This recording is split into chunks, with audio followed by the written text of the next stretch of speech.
मेरे पास जो जानकारी है, स्मृति ईरानी रिजाइन देने वाली है। उनको बिना पूछे ये लोगों ने नाम डाला है। कंगना रनावत और स्मृति ईरानी के अंदरूनी झगड़े में बीजेपी का करनी और कतनी सब है। महंगाई के ऊपर यही स्मृति ईरानी सिलेंडर लेके बैठती थी। सिलेंडर क्या महंगाई है वो, क्या क्या सर क्या हुआ है अभी? अभी स्मृति ईरानी को पश्चिम आपको ये बंगाल में जानकारी चुनाव कहाँ के से टाइम मिलती है ये शिवानंद जी? प्रदीप जी बहुत अंदर की जानकारी होती सर है है ये। ना हमारे पास।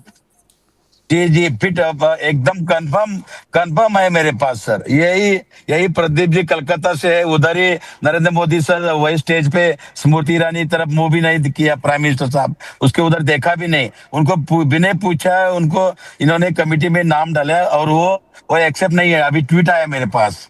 और ये लोगों का यही है। और मेरे ख्याल से बहुत लोग नाराज है।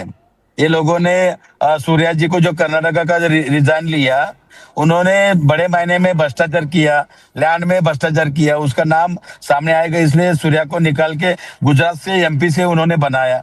और ये लोगों ने स्मृति ईरानी को लेके आओ और किसी को भी लेके आओ, लेकिन ये बीजेपी हटाओ देश बचाओ, ईवीएम हटाओ देश बचाओ। महंगाई चरम पर है। स्वास्थ्य के बारे में सोच नहीं है। एजुकेशन के बारे में सोच नहीं सर। छोटा छोटा बच्चे के ऊपर ये लोगों ने लाठीचार्ज किया, प्राइवेट पार्ट पे लाठीचार्ज किया, कील लगा के शौक दिया। ये नरेंद्र मोदी जी जनजी चुप नहीं बैठेंगे जब तक अमित शाह जी नरेंद्र मोदी जी रिजाइन नहीं देंगे। स्मृति ईरानी आने दो, कंगना रनौत जी आने दो, या निर्मला सीतारामन जी आने दीजिए, कोई फर्क नहीं पड़ता है। ये खुद नितिन नवीन सर बिहार में हारे हुए है। ये हारा हुआ पार्टी देश पूरा इंडिया में उखाड़ के फेंकेंगे ये लोग। अंदरूनी जो हमारे पास जो जानकारी आया, उस जानकारी से चलिए नितिन प्रदीप गडकरी जी, रिजाइन नया दे रहे, सगुफा तो शिवानंद जी ने यही छोड़ा है, बाकी तो पुराने रिकॉर्ड है उनका, रिकॉर्ड वही बजा है। बस एक नया सगुफा, इसका जवाब दीजिए। बाकी तो उन्होंने वही बोला है जो शुरू से बोल रहे हैं, जैन जी और वॉशिंग मशीन वही सब है। पर स्मृति ईरानी इस्तीफा देने वाली है। सर देखिए, हम लोग के ना पूर्वांचल में कहावत कही जाती है, लौंडों की दोस्ती और पत्ते की सरसराहट, समझ रहे हैं ना? तो मैं किसी व्यक्ति विशेष को कोई टिप्पणी नहीं कर रहा हूँ, लेकिन मैं एक बात बताना चाहूँ। पता नहीं क्यों शिवानंद जी मेरे से बहुत सारे चर्चाओं में आते हैं।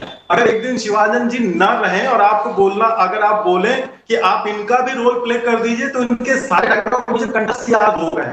ये क्या बोलेंगे, कितने बार। लेकिन आप इतने अच्छे कार्यकर्ता बीजेपी का, आपका बीजेपी में आपका कमेटी में नहीं ले रहे प्रदीप भाई, ये दुख की बात है। आपका सम्मान नहीं बीजेपी कांग्रेस में। हम कंगना रनौत और स्मृति ईरानी में झगड़ा चल रहा है। पीआर कंपनी है, सोशल मीडिया का कंपनी है। शिवानंद जी पूछ ले रही है, आपने तो बता दिया। प्रदीप जी से पूछ ले अंदर की बात जो आप निकाल के लाए हो।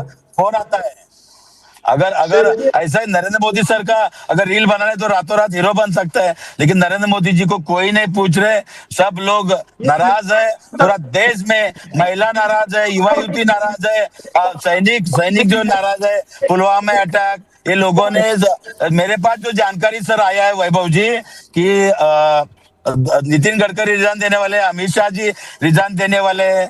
उसके बाद ये राजनाथ सिंह रिजाइन देने वाला, हरदीप पुरी जी, टोटल 6 मिनिस्टर रिजाइन देने वालों की लिस्ट आ गई है शिवानंद जी के पास। बताइए प्रदीप जी। और सर दूसरी बात, ये राघव चड्डा पड्डा लेना के लिए उनका प्रयास चल रहे। आम आदमी पार्टी या सयोनी घोष, मेरे पास जो जानकारी है 6 लोग कंफर्म रिजाइन दे रहे। चलिए शिवानंद जी प्रदीप जी के पास चलते हैं। देखिए जी शिवानंद जी, आपके जो स्रोत हैं उस पर मुझे कोई संदेह नहीं है। बहुत अंदर की जानकारी आप लेकर आते हैं सर। प्रदीप जी के पास चलते हैं। प्रदीप जी, कुछ ऐसे भी नाम थे जिनके बारे में चर्चा थी कि उन्हें इस सूची में शामिल किया जाएगा, नई टीम में जगह दी जाएगी। जैसे अनुराग ठाकुर जो हिमाचल प्रदेश से आते हैं, हमीरपुर से सांसद हैं कई बार के, उनको नहीं कोई जिम्मेदारी दी गई है। क्या जो अभी मंत्रिमंडल में फेरबदल होने वाला है कुछ ही दिनों में या हफ्तों में, उसमें क्या अनुराग ठाकुर को जगह दी जाएगी? राघव चड्ढा को लेकर चर्चा थी कि उन्हें भी संगठन में जगह दी जा सकती है, नहीं दी गई। क्या वो भी सरकार में शामिल होंगे? और जैसा कि अभी शिवानंद जी कह रहे हैं, क्या बड़े नामों में से कुछ को हटाया जा सकता है? सर देखिए, जब तक भारतीय जनता पार्टी केंद्रीय कार्यालय से लिस्ट में जारी हो जाए, कोई क्या कहता है और क्या बताता है, इस पे कहना बहुत ही मुश्किल है। बहुत से अखबार के बंधु और मित्र क्या क्या पीछे कहते पाए गए हैं, ये भी आपने सुना होगा। बहुत बड़े अखबार के बहुत बड़े मालिक ने क्या बोला था। तो भारतीय जनता पार्टी का जो अपना एसओपी है काम करने का, वो एक प्रॉपर तरीका है, एक सिस्टम है, पार्लियामेंट्री बोर्ड है हमारा, एक परमिशन से पब्लिकेशन होता है कि भाई आज अध्यक्ष या कार्यालय मंत्री का जो आदेश हुआ तो उसको पब्लिश किया गया। अब विपक्षी दल और शिवानंद जी, तो मैं पता नहीं, इनका रिकॉर्ड मुझे याद हो चुका है, ये क्या बोलेंगे, कितना बोलेंगे और कैसे बोलेंगे, ये दर्शक भी जानते हैं। बाकी बात की गंभीरता को देखा जाए तो जो हमारे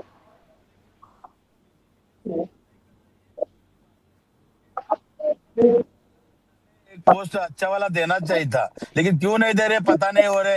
प्रदीप जी, इतना अच्छा पश्चिम बंगाल में वोट चोरी किया, लोगों को डराया धमकाया, उनको घर बुलडोजर से गिरा रहे हो, मर्डर कर रहे हो, आप क्या क्या नहीं कर रहे बीजेपी। अगर आपके जैसे सम्मान नहीं हो रहे तो आप कांग्रेस में आ जाइए, हम सम्मान करेंगे प्रदीप भाई का। और देखिए क्या है, बोलता हूँ, इतना अच्छा आप नेता हो लेकिन बीजेपी में सम्मान ही नहीं कर रहे, ये दुख की बात है। और प्रदीप जी को क्यों नहीं ले रहे मेरे को पता नहीं है, लेकिन इतना बोल सकता हूँ, राजनाथ सिंह, नितिन गडकरी, अमित शाह जी और निर्मला सीतारामन जी, अश्विन जी, ये सब रिजाइन दे रहे, ये कंफर्म है। टाइम चलिए प्रदीप जी समय की कमी है, एक आखिरी सवाल भी आपसे ले लेता हूं। जी शिवानंद जी, आपकी बातें सुन ली हैं, आपने जिन मंत्रियों का इस्तीफा होने वाला है उनका नाम आपने बता दिया, एक नाम मैं भी जोड़ देता हूं। प्रदीप जी, आपकी पार्टी में एक नियम है, एक व्यक्ति एक पद का। पीयूष गोयल को राष्ट्रीय कोषाध्यक्ष बनाया गया है 2014 से पहले, उस दौरान भी वो पद पर थे, लेकिन बाद में उन्होंने वो पद छोड़ दिया था जब वो मंत्री बन गए थे। तो क्या अब उनको फिर से पद दिया गया है? क्या मंत्रिमंडल में वो नहीं रहने वाले हैं, इसका मतलब ये माना जाए? अब सर मिश्र जी देखिए, आप स्वतंत्र हैं परसेप्शन निकालने के लिए, अपने विचार व्यक्त करने के लिए, लेकिन ये संगठन तय करता है, हमारा पार्लियामेंट्री बोर्ड तय करता है। और समय के साथ आपको पता लग जाएगा, जो आप चर्चा कर रहे थे कि मंत्रिमंडल परिवर्तन होने वाला है, मुझे बड़ा कभी ऐसा लगता है कि कुछ कार्यक्रम ऐसे बन जाते हैं जिनका सच्चाई से कोई लेना देना नहीं होता, हम उन्हें देखते हैं, उन्हीं से हम प्रभावित हो जाते हैं। तो ऐसी कोई बात नहीं है, लेकिन संगठन अपनी दृष्टि से जो उचित समझता है वो करता है। हर व्यक्ति की अपनी उपयोगिता है, उसी अनुरूप उसको कार्यभार मिलता है। पीयूष जी पहले कोषाध्यक्ष थे, बीच में उनका दायित्व बदला, पुनः वो कोषाध्यक्ष हैं। ये बहुत अच्छी बात है हमारे लिए कि वो आ गए। आप यार शिवानंद जी शांत रहा करिए भाई, मैं नहीं बोलता हूँ आपके बोलने में, ठीक है जी प्रदीप जी अपनी बात रखिए सर। नहीं, हमारा संगठन और हमारा नेतृत्व प्रत्येक कार्यकर्ता को उसकी नियत, जिसके अंदर वो अच्छा कार्य कर सकता है, उसी अनुरूप उसको कार्य दिया जाता है। चलिए प्रदीप जी और शिवानंद जी, आप दोनों को बहुत शुक्रिया वन इंडिया के साथ आप जुड़े और आपने इस चर्चा में अपनी बातें रखी। जी शिवानंद जी, मध्य प्रदेश की मोहन यादव जी रिजाइन दे रहे, चलिए जो राजस्थान के चीफ मिनिस्टर उनका रिजाइन ले रहे, बिल्कुल इस्तीफा हो जाएगा तो सबसे पहले मैं आपसे ही बात करूंगा सर। देवेंद्र फडणवीस जी को एजुकेशन मिनिस्टर बनना जा रहे हैं, बहुत दिनों से चर्चा चल रही है।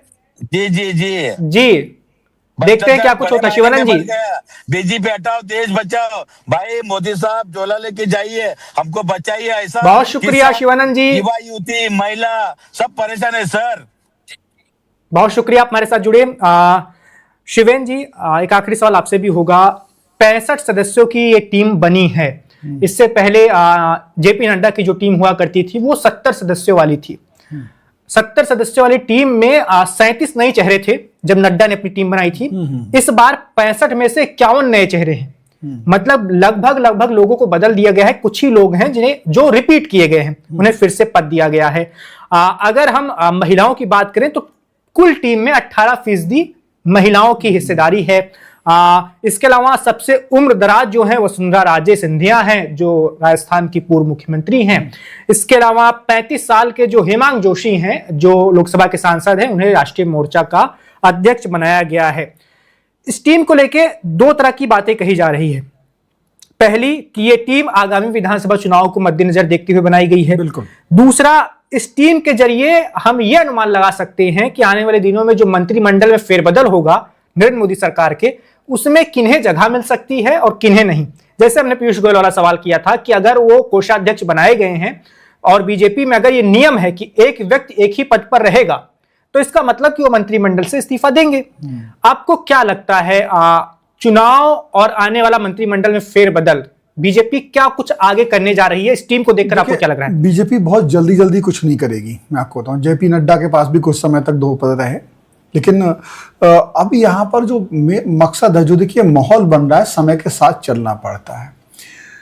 उतने युवा तो नहीं, लेकिन हाँ बहुत से युवाओं को बीजेपी ने साथ लिया है। आपकी बात ये बिल्कुल सही है कि बीजेपी ने आगामी चुनाव को देख करके बहुत सी रणनीति, वैसे आपने कहा कार्यालय प्रभारी जो है तरुण चुग का नाम लिया जी। मैं भी उन्हीं के पूरा उनका देख रहा था, तो मैंने देखा कि वो अमृतसर पंजाब में पैदा हुए।